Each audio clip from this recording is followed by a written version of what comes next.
There's an expression, the ability to find simplicity on the far side of complexity.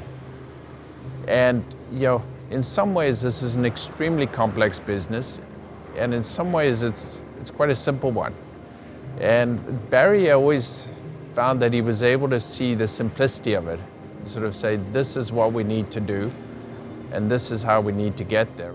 He was a man that you worked with, not for. He wanted to be called Barry, not Sir, not Mr. Marsden. I'm just Barry, he used to say. Barry started as a flagman on crop dusting, standing at the side of the road, directing, moving the flags to tell the guys where to be, and ended up in the cockpit, flying crop dusters, and then looking and thinking, this applies to aerial firefighting, and then moving up and seeing all those solutions from a steerman with a real curious, intelligent mindset of, how can that be better?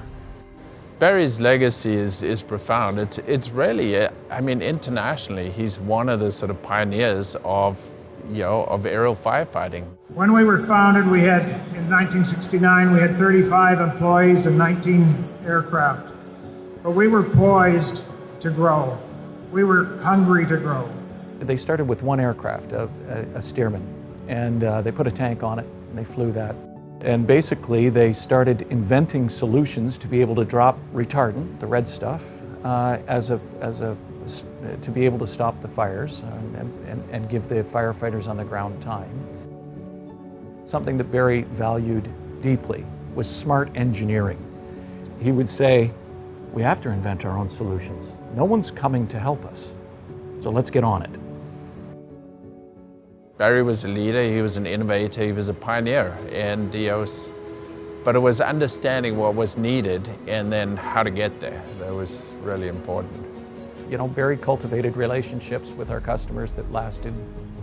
Once we had a customer, we had them for life. So BC Forestry Service, over 40 years. Alberta, over 45 years. Alaska. We've had a relationship with France since 1984. We just delivered $500 million worth of aircraft to France over the last 4 years, but it started with BC. Having demanding customers caused us to rise to the cause and be a better company, be better people, to work and advance the company. Today we have over 350 employees here in Canada, 160 in the States. So the company is no longer flying so much under the radar. The story is getting out. Barry's number one priority was always safety. It was always making sure that the folks that go out come back. This facility that we're sitting in right now, $25 million. There's no return on investment on this. This is solely for our pilots to make sure that they're well prepared for the mission. That's the kind of guy that Barry was.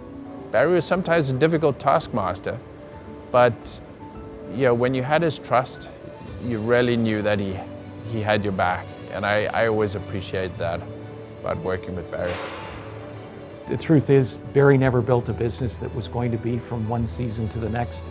He built a business that was going to run for decades. And with that long-term view, the investments are worthwhile. I think with Barry, the legacy is the example that he gave to everyone that he ever touched, that when you were speaking with him, you were the only one in the room. And that is so rare. And I miss him a lot.